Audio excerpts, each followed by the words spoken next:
Téléspectateurs de 2EF TV, bonsoir et bienvenue à cette édition du journal. Les titres du jour: rentrée scolaire difficile pour des milliers d'enfants réfugiés centrafricains. Impossible d'accéder aux services scolaires pour plusieurs enfants réfugiés du fait de la crise politico-militaire que traverse le pays. Des détails dans la rubrique éducation de ce journal. En Côte d'Ivoire, la rentrée scolaire est effective depuis ce lundi 9 septembre. Le constat a été fait dans certains établissements. Nous y reviendrons en cours d'édition. Dans le dossier entrepreneuriat du jour, nous irons à la rencontre de ces vendeurs de chaussures de second choix à Abidjan. Peut-être trouverons-nous paire à nos pointures. Décartable au dos, une petite plongée dans l'inconnu pour certains. Après environ 3 mois de vacances, les élèves ont repris les routes des écoles primaires et collèges ce lundi 9 septembre un peu partout sur le territoire ivoirien. L'occasion pour nos reporters d'en faire le constat au lycée Amondi Pierre d'Adjamé et au collège moderne de Cocody. Ils sont très nombreux, ces élèves, à avoir démarré les cours à l'entame de la rentrée scolaire 2019-2020, décrétée par le gouvernement ivoirien pour ce lundi 9 septembre. 24 heures après le début effectif des cours, notre équipe de reportage s'est rendue au lycée Amondi Pierre d'Adjamé 220 logements, dans le centre d'Abidjan pour faire l'état des lieux dans cet établissement parmi les plus réputés de la commune. L'ambiance de ce mardi 10 septembre était au retrouvailles pour les anciens élèves et à la prise de contact pour les nouveaux. Selon le proviseur de l'établissement, les cours ont bel et bien démarré. Le corps enseignant étant mobilisé de façon quasi intégrale pour aborder cette nouvelle rentrée scolaire. Vous avez vu qu'il y a l'ambiance, les enfants sont très contents de se retrouver. Et ça, c'est de bonne guerre. Parce que nous, on a une vocation, c'est de créer les conditions favorables à l'apprentissage. Donc si vous avez vu qu'on a repeint les bâtiments, on essaie de rendre l'environnement gai, et ça fait que lorsque les enfants se retrouvent ici, ils se sentent très bien. Ici, les procès se montrent présents. Ce matin, ils étaient là, hier encore, ils étaient là. Mais nous avons constaté que c'est hier, le premier jour, tout le monde était là le matin, les élèves étaient là, mais l'après-midi, les élèves, il y a beaucoup d'élèves qui ne sont pas venus. Donc ça fait que l'école était un peu plus libre, les classes étaient libres, mais comme vous avez constaté ce matin, tout le monde est là. Nous avons 134 professeurs qui ont répondu présent hier. Ils ont eu leur emploi du temps. 134 professeurs, tout le monde a vu ça. Chose confirmée par cette parent d'élève qui se réjouit de ce que sa fille en classe de 6e ait effectivement pu commencer les cours comme garanti par les responsables de l'établissement. Aujourd'hui que j'ai constaté, mais il m'a dit qu'ils ont commencé les cours. Voilà, c'est ce qu'il m'a dit. Comme je n'avais pas fini de l'inscrire, voilà, donc c'est maintenant que j'ai fini. Voilà. Une situation à l'avantage des élèves dont la plupart saluent le respect des délais annoncés par les autorités.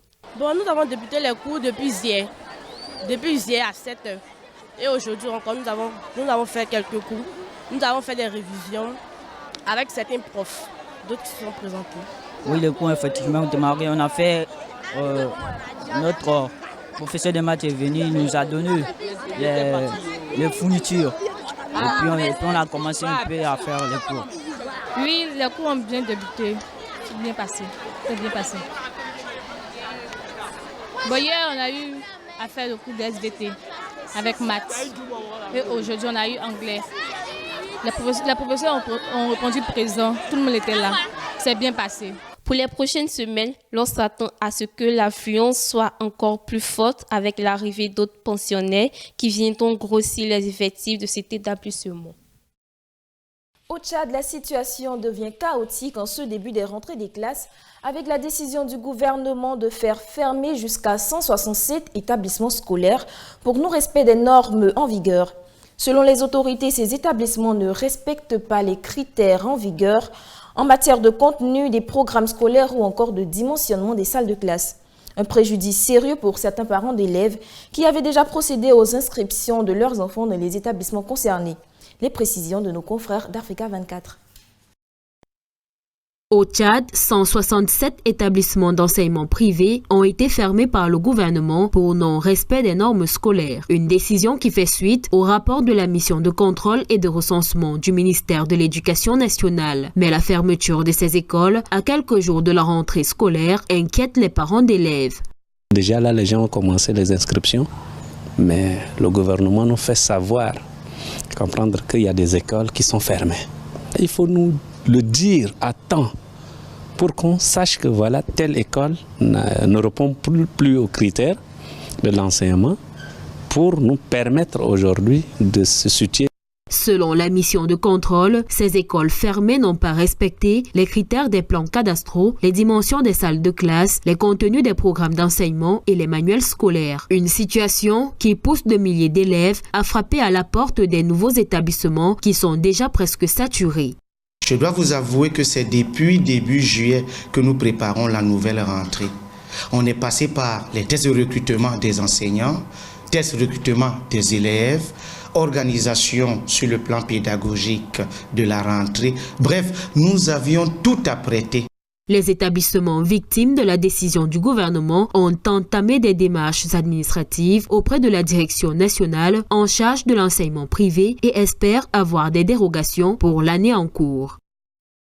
Toujours dans l'actualité de la rentrée scolaire 2019-2020, ils sont nombreux ces jeunes centrafricains réfugiés du fait de la crise militaro-politique à être confrontés au manque d'accès à l'éducation. L'école est en crise dans ce pays pauvre d'Afrique centrale qui ne parvient pas à caser de nombreux enfants en âge d'aller à l'école, contraints à l'exil en raison de conflits interminables qui secouent le pays depuis des décennies. Africa News. La République centrafricaine confrontée à l'une des plus grandes crises de l'éducation en Afrique. Jeune réfugié, Gauthier Semi est enfin de retour à l'école avec l'aide du Haut Commissariat des Nations Unies pour les réfugiés. L'école est la clé de ma vie, ça je sais.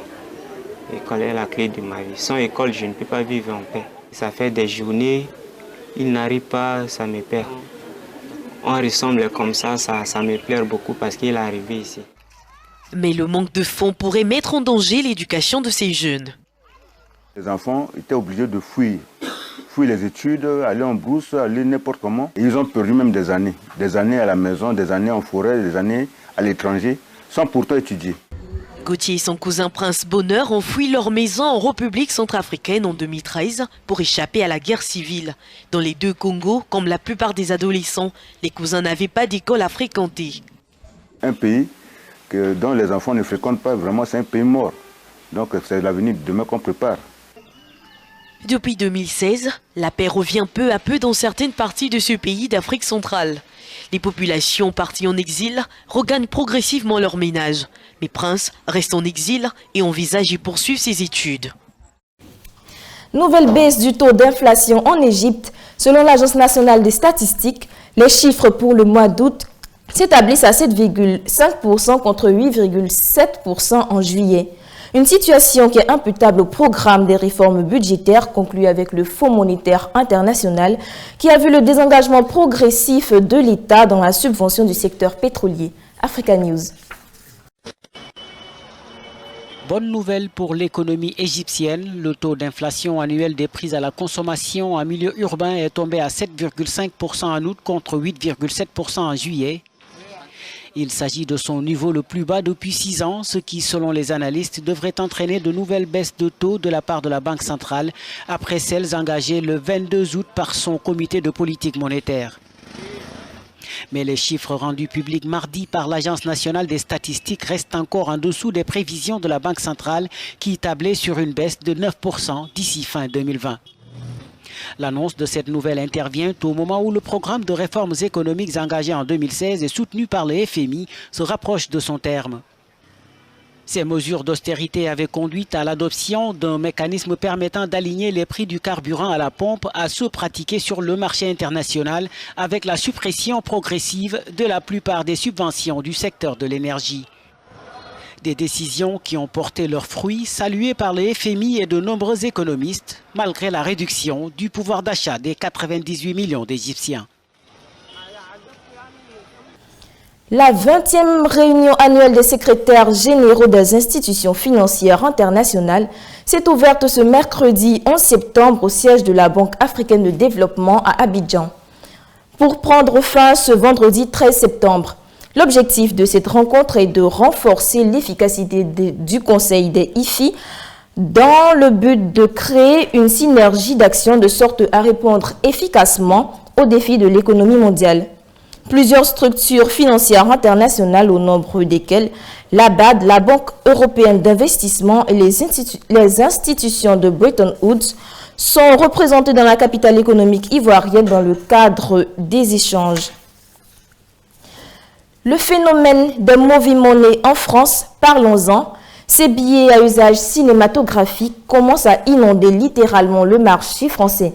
On les retrouve par milliers dans les caisses des commerçants, une tendance à la fraude que dénonce Éric Bertrand de l'Office central de la répression du faux monnayage. Reportage.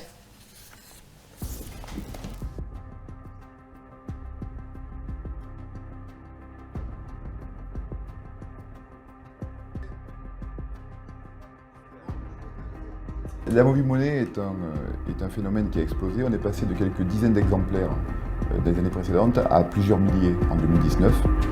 La France est le pays le plus touché. 60% des faux billets movie money écoulés en Europe sont en France.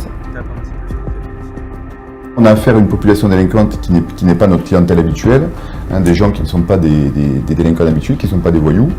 Et surtout, de chez vous, vous êtes dans n'importe quel endroit de France, vous pouvez commander cette movie money et la faire livrer à domicile. Voilà.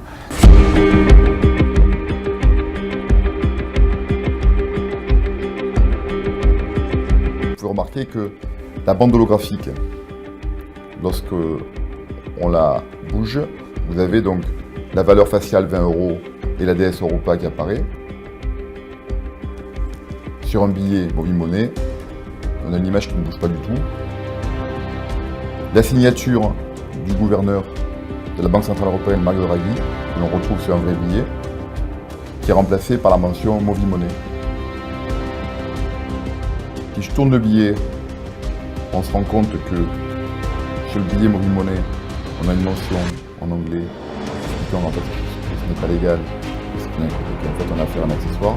Et il faut que les commerçants soient attentifs lorsqu'ils reçoivent des paiements en espèces, parce que quelques secondes d'observation permettent d'identifier un billet movie money qui n'est en fait qu'une grossière contrefaçon.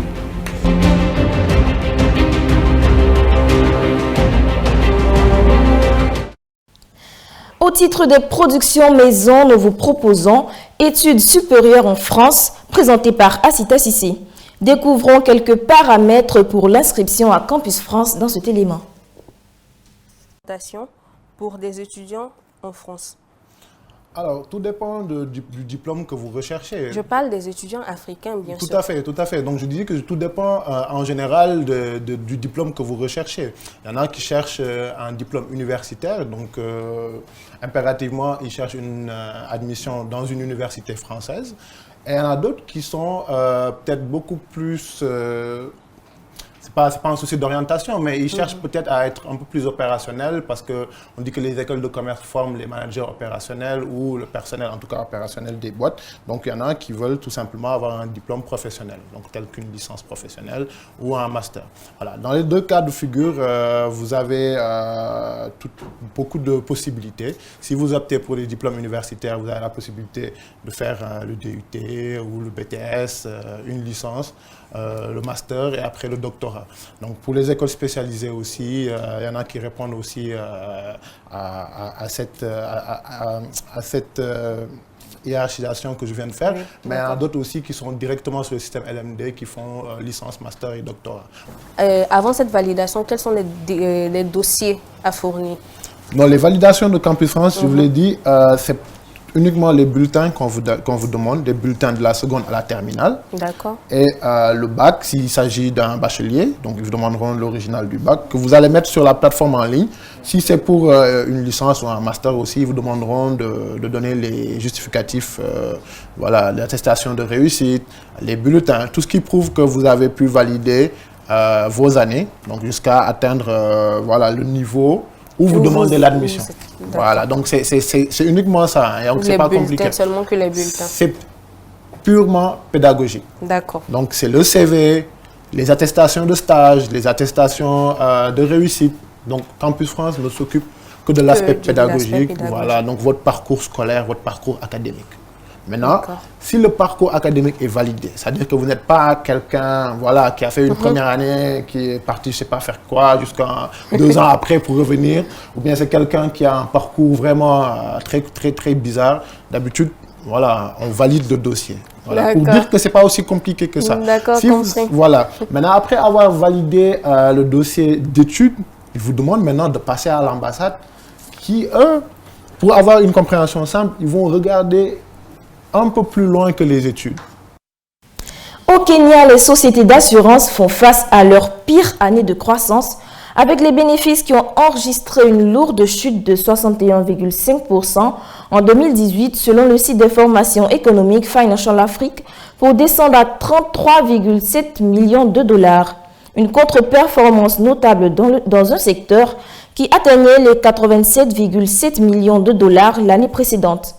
Ce résultat serait imputable, toujours selon le site de finance, à la croissance stable des commissions et dépenses et la limitation des prêts aux projets d'investissement et aux actifs assurables pour les entreprises de ce pays d'Afrique de l'Est.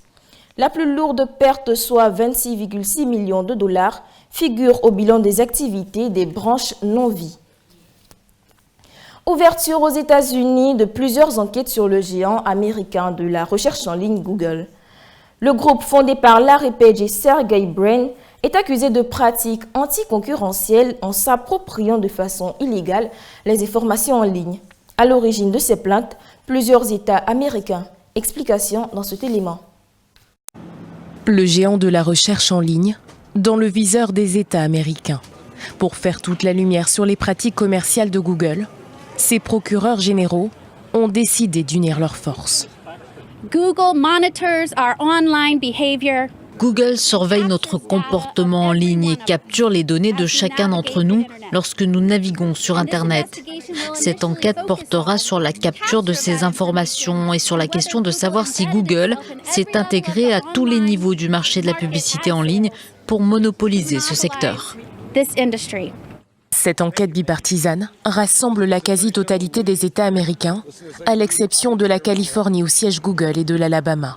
Respect de la vie privée et des règles de libre concurrence, le doute plane autour des pratiques du géant du net. Google est régulièrement accusé d'imposer des clauses restrictives dans ses contrats avec des sites concurrents. Des analyses révèlent qu'un nombre écrasant de réponses aux recherches mènent à des sociétés liées à Google ou à des annonceurs qui paient pour cet emplacement. Nous nous soucions des entreprises, en particulier les petites entreprises, qui pourraient être mises de côté. Google domine le secteur de la publicité en ligne aux États-Unis. Ses revenus s'élèvent à plus de 48 milliards de dollars, soit 37% des parts de marché. Juste derrière, Facebook avec 22% des parts de marché. Vendredi, le géant des réseaux sociaux a fait l'objet d'une investigation de 8 États et territoires américains pour monopole et position dominante sur cette industrie. Les bourses d'études, certains élèves et étudiants en bénéficient, d'autres en rêvent. À quoi servent-elles concrètement? C'était le micro-trottoir du jour. Bon, les bourses scolaires, je pense que c'est une arnaque. C'est un faux truc. Ils promettent, ils ne font pas. Moi, par exemple, quand il y a eu mon entrée en 6e, je suis passée étant boursière, mais je n'ai rien eu. Rien. J'ai payé l'école normale. Donc, ce sont des trafics, des bêtises en fait. En ce qui concerne les bourses scolaires, je pense bien que l'État ne s'implique pas réellement dans cette histoire de bourses scolaires-là. Parce que normalement, nous qui sommes à l'université, pour percevoir nos bourses scolaires, nous sommes obligés de passer par certaines magouilles. Et souvent, même nous qui prenons le droit chemin, c'est-à-dire nous prenons nous déposons les vrais dossiers, nous envoyons les vraies moyennes, nous ne pouvons pas recevoir cette bourse scolaire parce que nous sommes obligés de passer par soit la FESI ou même par une certaine magouille, ils sont obligés de nous retirer. Donc je pense bien que l'État, de son côté, doit faire l'effort de pouvoir restituer chaque bourse universitaire ou même scolaire à ceux qui sont réellement les méritants. Et c'était là mon avis. En ce qui concerne les bourses d'études, pour moi, ça n'existe pas parce que ce sont des magouilles. Au fait, on te dit que tu dois recevoir sur les papiers, mais en réalité, tu ne reçois rien. La preuve en est, je suis étudiant. J'ai eu le bac et je suis encore étudiant, mais j'ai reçu aucune bourse. Voilà. Il faut que l'État essaie de revoir ça pour qu'on puisse donner à ceux qui sont méritants. À propos des bourses scolaires, en tout cas, moi, je pense que c'est très bien, parce que bon, la plupart du temps, comme on sait aujourd'hui, il y a environ 80% à 85% de la population qui vient quand même d'une famille, comme on dit, un peu modeste, quoi. Donc les parents n'ont pas les moyens, donc moi, je pense que bon. Découvrons maintenant quelques explications sur le sujet dans ce doc proposé par la rédaction.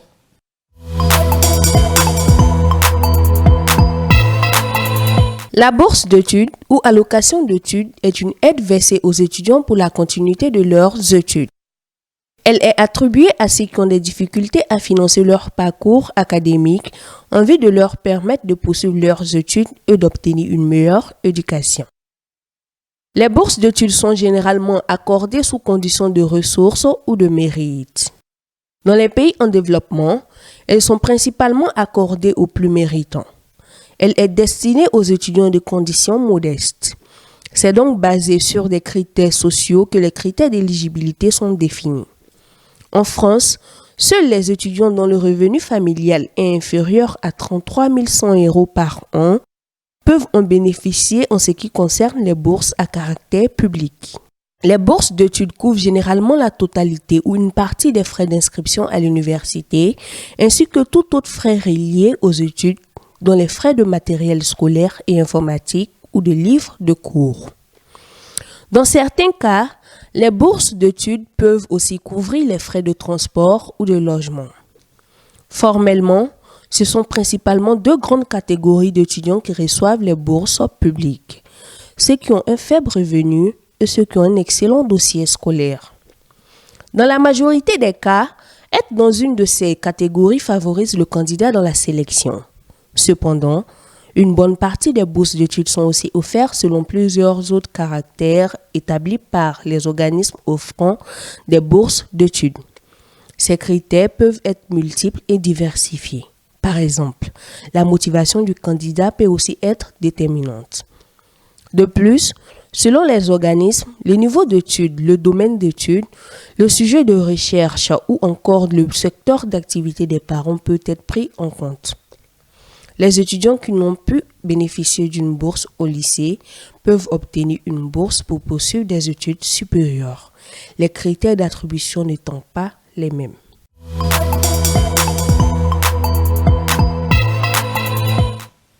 Partons maintenant à la découverte d'une activité bien connue des populations à Abidjan, la vente de paires de chaussures de second choix. Ils sont nombreux, ces jeunes entrepreneurs, à exercer cette activité. Cependant, comment fonctionne-t-elle? Réponse dans cet élément. Au cœur de la capitale économique ivoirienne, le marché de Bracody à Adjami. La spécialité de cet espace commercial est la vente de chaussures d'occasion ou de seconde main, communément appelées brod. La plupart des commerçants qui y exercent proviennent des pays de la sous-région ouest africaine, en particulier du Ghana et du Nigeria, d'où ils approvisionnent généralement en marchandises importées d'Europe pour inonder le marché ivoirien. Sur place, nous avons pu échanger avec certains d'entre eux, qui sont le plus souvent employés avec un mode de rémunération quotidien.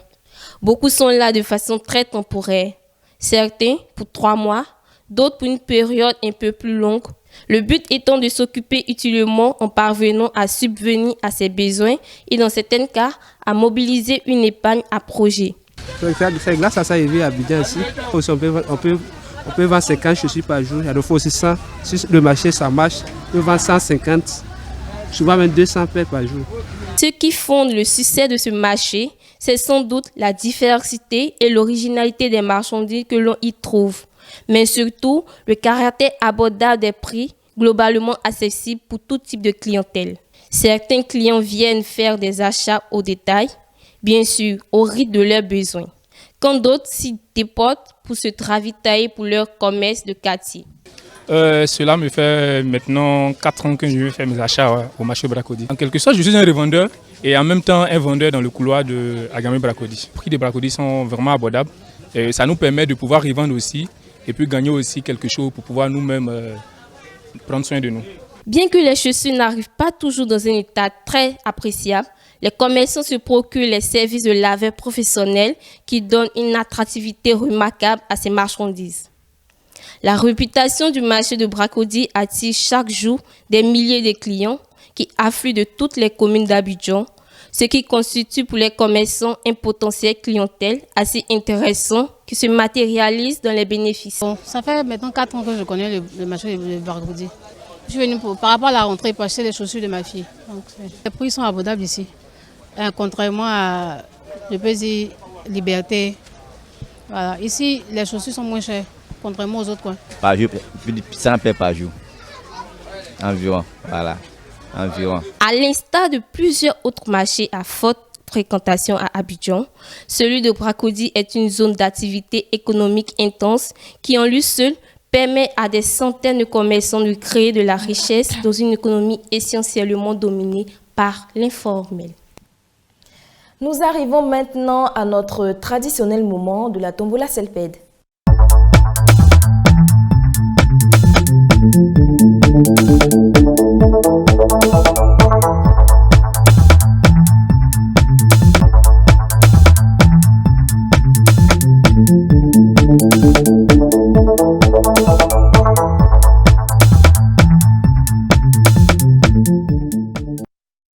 Comment participer au jeu et tenter de remporter la tombola? Regardez. Désormais, pour tous vos transferts d'argent, choisissez Selped Money. C'est la solution la plus simple et la plus avantageuse. Vous savez pourquoi? Tout simplement parce que ça marche avec tous les réseaux et en plus, c'est moins cher. Vous pouvez le vérifier vous-même par les grilles tarifaires.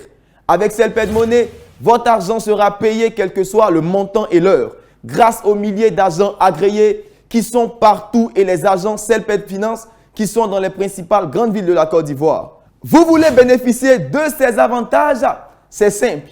Installez rapidement l'application Selped Money sur votre téléphone via Play Store ou App Store. Rendez-vous chez l'agent agréé ou dans une agence Selped pour créer et recharger votre compte et envoyer de l'argent à qui vous voulez partout en Côte d'Ivoire, quel que soit son réseau. Ce n'est pas tout.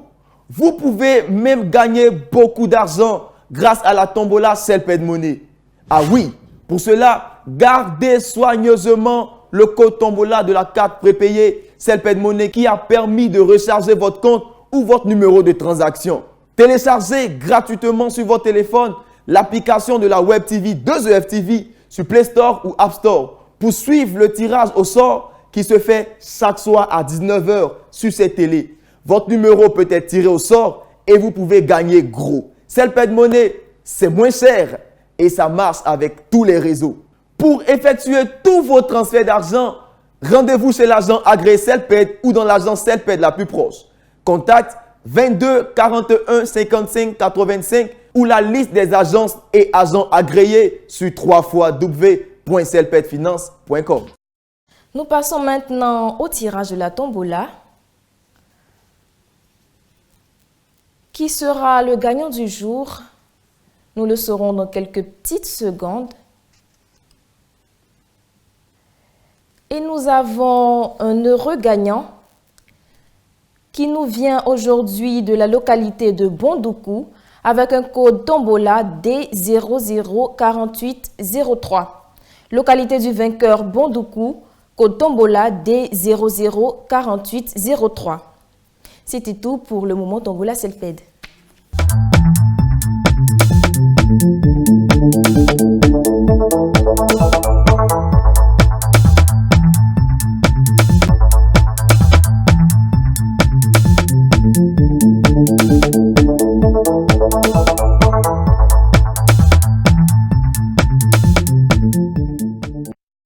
Nous tendons vers la fin de ce journal, mais avant, on fait un point sur les taux de change du franc CFA dans la zone UEMOA.